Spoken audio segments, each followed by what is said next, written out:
नमस्कार, मैं कमलेश कबीर आपका एक बार फिर स्वागत करता हूं इस नए एपिसोड में। आज के इस एपिसोड में हम बात करेंगे ट्रंप के टैरिफ कार्ड की, क्योंकि इस वक्त चर्चा का विषय बना हुआ है। कारण क्या है, हम हर वीडियो में चर्चा भी करते हैं।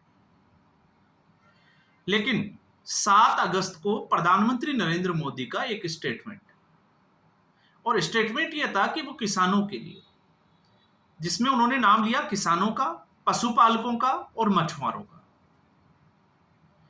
कि उनके लिए उनका हित जो है वो सर्वोपरि है, और उसके लिए अगर उनको व्यक्तिगत नुकसान भी उठाना पड़े तो वो इसके लिए तैयार है। अब इसके बाद में प्रतिक्रिया, क्योंकि किसानों की यहां पर बात क्यों हुई, क्योंकि अगर आप इस ट्रंप के टैरिफ कार्ड को देखोगे, कारण तो बहुत सारे हैं, लेकिन अमेरिका चाहता है एग्रीकल्चर सेक्टर में सीधे तौर पर एंट्री इंडिया में। और अगर ऐसा होता है तो फिर जो छोटे जो किसान हैं, क्योंकि फर्क यह है कि अमेरिका में किसान जो है वो बड़े हैं, अमीर है, रईस है। भारतीय किसान आपको पता ही है कि आजादी के बाद से अपनी आय को बढ़ाने के लिए लगातार जो है वो संघर्षरत रहे, और इसमें सरकारों ने भी प्रयास किए, लेकिन सरकारें भी अभी उस तरीके से सफल नहीं हो पाई है, अभी तक असफल है। तो ऐसी स्थिति में एग्रीकल्चर सेक्टर में अमेरिका की एंट्री को भारत ने जो है वो प्रतिबंधित कर दिया, रोक दिया। अब उसमें क्या था वो आपको समझ में आएगा, क्योंकि इस सरकार के अगर आप एजेंडे के रूप में अगर समझते हो तो सरकार जो है वो राष्ट्रहित को देखते हुए फैसले ले रही है। ऐसा सरकार के कुछ फैसलों में जो है वो साफ तौर से दिखाई देता है। अब ये अलग बात है कि हम विपक्ष के ही अगर उसमें हैं तो फिर हम जो है वो समझना ही नहीं चाहते, तो फिर उसमें किसी का कोई जो है वो दोष भी नहीं है। तो आपने देखा कि रसिया से तेल खरीदने पर सैंक्शंस के बावजूद भारत तेल खरीद रहा था, उसको रिफाइंड करके यूरोपियन कंट्रीज को दे रहा था। अब एक तरीके से कोविड के बाद जो स्थिति बनी थी, तो भारत को उस स्थिति से उबारने के लिए, क्योंकि वैश्विक मंदी के माहौल में उससे बचाने के लिए इस तरीके के जो है वो राष्ट्रहित में फैसले लिए जाना बहुत जरूरी होता है। और इस तरीके का फैसला लेकर नरेंद्र मोदी ने अपनी पॉलिटिकल जो विल पावर थी उसको साबित भी किया है। दूसरा, मैंने जिक्र भी किया था, आपने देखा होगा इस वक्त ब्राजील के राष्ट्राध्यक्ष बड़ी चर्चा में है, लूला। और लूला ने यह कह दिया कि वो डोनाल्ड ट्रंप का जो है वो फोन अटेंड नहीं करेंगे, वो प्रधानमंत्री नरेंद्र मोदी से बात करेंगे।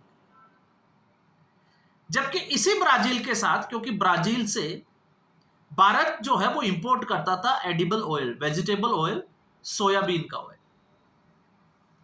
लेकिन चाइना का एक बड़ा ऑफर था कि चाइना से अगर सोयाबीन ऑयल खरीदता है भारत, तो भारत को ये $15 से $20 सस्ता पड़ेगा।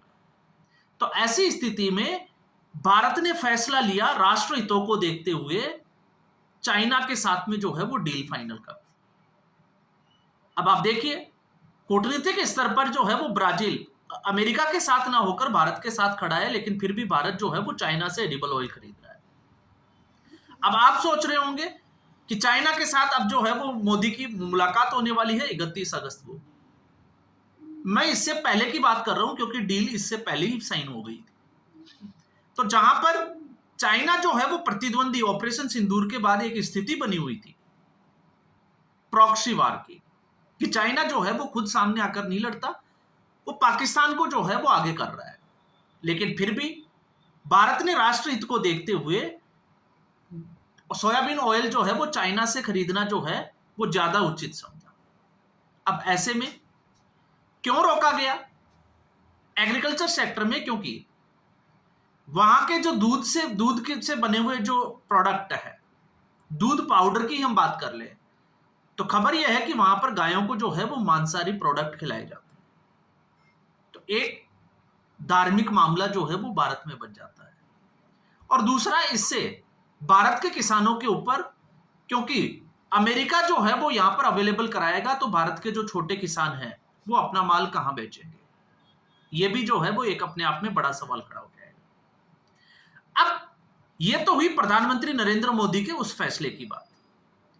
अब इसको लेकर, क्योंकि प्रधानमंत्री नरेंद्र मोदी की छवि 2020 के बाद में इस तरीके की तैयार करने की कोशिश की कि प्रधानमंत्री नरेंद्र मोदी किसान विरोधी है, और उसमें सबसे बड़ा रोल कृषि सुधार कानून 2020 का, जिस तरीके से केंद्र सरकार ने कानून पास किए कृषि में सुधारों के लिए, लेकिन वो सारे के सारे जो कृषि सुधार जो कानून थे वो भेंट चढ़ गए उस आंदोलन की।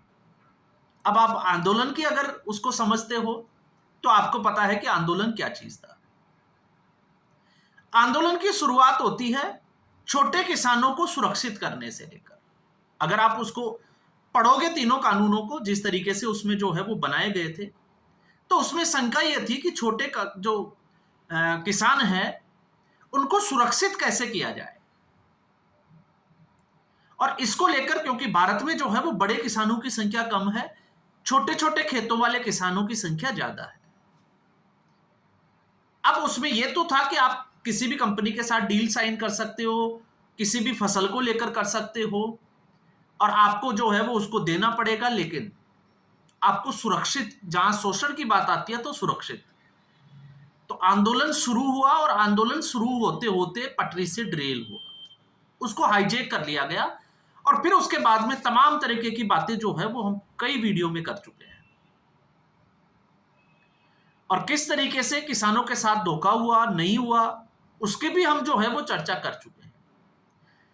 तो तथाकथित किसान आंदोलन की बात नहीं, लेकिन उस वक्त के सबसे बड़े नेता राकेश टिकैत के बाद में अगर कोई नेता थे तो वो थे गुरनाम सिंह चड्ढूनी।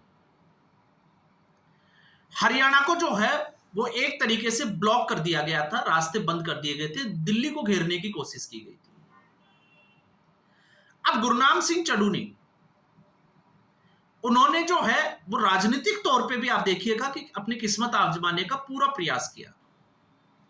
कुरुक्षेत्र, आपको पता ही होगा, कुरुक्षेत्र में पेहवा विधानसभा क्षेत्र से, तो पेहवा की सीट से उन्होंने चुनाव लड़ने की कोशिश की, और हरियाणा के विधानसभा चुनाव में उनको सिर्फ 1170 वोट मिले।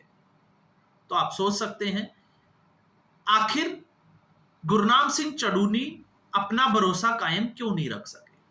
और इस सीट से आपको पता होगा, शायद आई थिंक, अगर मुझे नाम याद है, मनदीप सिंह चट्टा जो कांग्रेस पार्टी के थे, लगभग 64,000 कुछ वोट उनको मिले थे, और उन्होंने भारतीय जनता पार्टी के भगवान शर्मा को लगभग 6,000 वोटों के अंतर से चुनाव हराया था। तो जहां जीत हार का अंतर 6,000 था, उस सीट के ऊपर गुरनाम सिंह चड्ढूनी को वोट मिले 1170। और उससे भी बड़ी बात यह थी कि जिस चुनाव आयोग के ऊपर आज कांग्रेस पार्टी हमला कर रही है हरियाणा के विधानसभा चुनाव को लेकर, तो किसान आंदोलन का केंद्र रहा हरियाणा, तो गुरनाम सिंह चड्ढूनी को 1170 वोट मिले। तो आप सोच सकते हैं कांग्रेस पार्टी का क्या हुआ। तो कांग्रेस पार्टी अपने ही बनाए हुए जाल में फंस गई। अति आत्मविश्वास कांग्रेस पार्टी को हरियाणा में ले डूबा। और आप यह भी सोच सकते हैं कि अगर हरियाणा भारतीय जनता पार्टी के हाथ से चला जाता और कांग्रेस पार्टी के हाथ में आ जाता, तो जो सपना कांग्रेस पार्टी देखती है कि किसी भी तरीके से इस देश में एक ऐसा माहौल क्रिएट किया जाए, क्यों? क्योंकि प्रधानमंत्री नरेंद्र मोदी को सीधे तौर से चुनाव हराना बहुत मुश्किल है।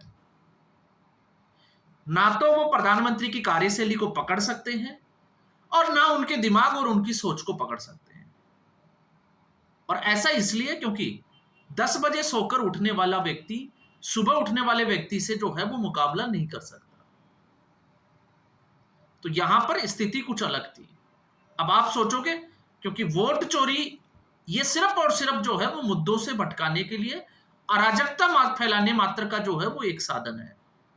वरना हरियाणा के विधानसभा चुनाव पे आप नजर डालोगे तो वहां पर चुनाव की हार का कारण था खुद राहुल गांधी। राहुल गांधी जब सीट बंटवारे की बात आई, जब टिकट वितरण की बात आई, तो हरियाणा का विधानसभा चुनाव छोड़कर अमेरिका यात्रा पर थे, अमेरिका के दौरे पर बैठे हुए थे। पीछे से क्या हुआ, भूपिंदर सिंह हुड्डा को फ्री हैंड किया गया। 90 में से 71 टिकट जो है वो भूपिंदर सिंह हुड्डा ने अपनी मर्जी से दिए, अपने लोगों को दिए।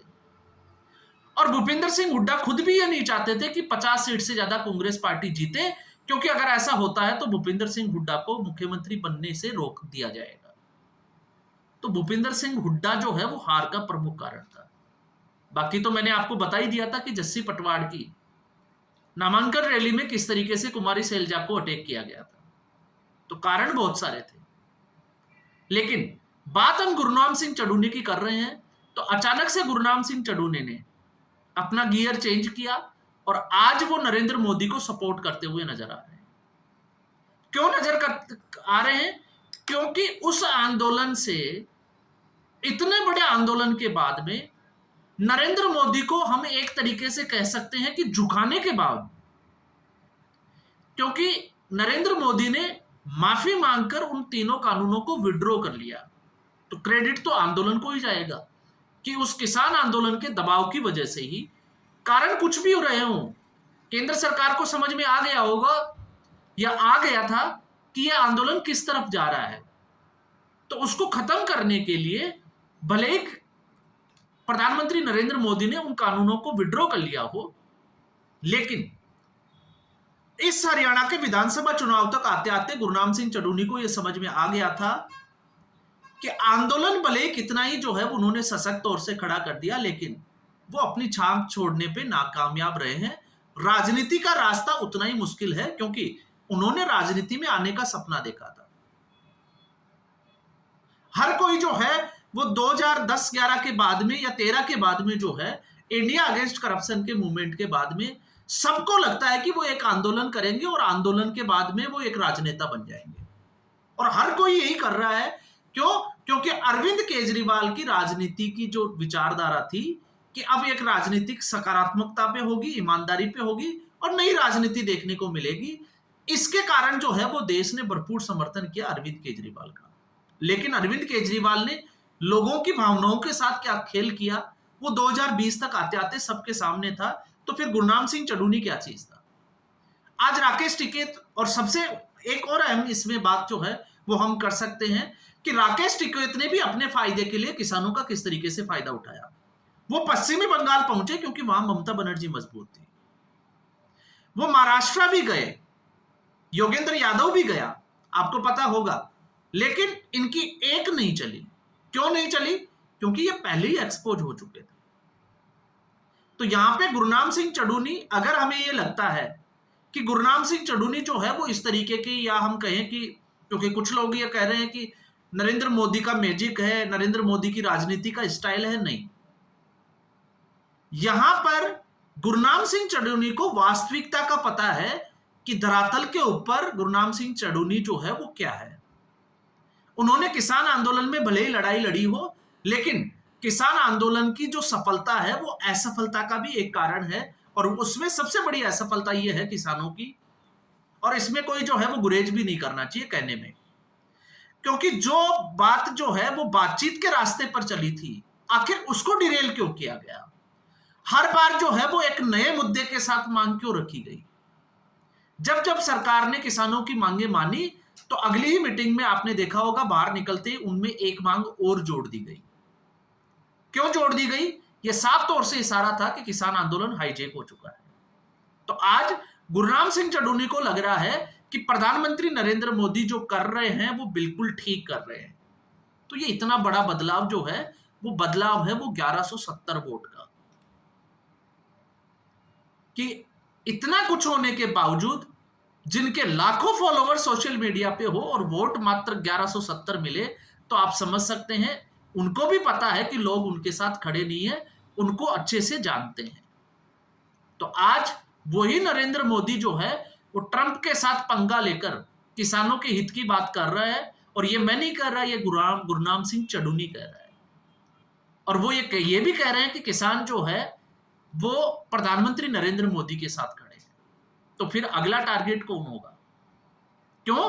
क्योंकि हरियाणा में भारतीय जनता पार्टी की जीत होने के बाद में अब किसान आंदोलन जो है वो सबक बनेगा आम आदमी पार्टी के लिए पंजाब में, क्योंकि कृषि का जो मुद्दा है वो राज्य सूची में भी है और समवर्ती सूची में भी रखा गया है, और इसलिए आपने देखा कि उसके बाद से किसान जो है वो पीछे पड़ गए भगवंत मान के। और इसका खामियाजा उस किसान आंदोलन का 2020 का आप मान के चलिए 2027 का जो विधानसभा चुनाव पंजाब का होगा, उसमें आम आदमी पार्टी को उसका खामियाजा भुगतना पड़ेगा। तो आज के एपिसोड में बस इतना ही। उम्मीद करूंगा वीडियो एपिसोड आपको पसंद आया होगा। वीडियो को लाइक करें, शेयर करें, चैनल जरूर सब्सक्राइब करें। धन्यवाद।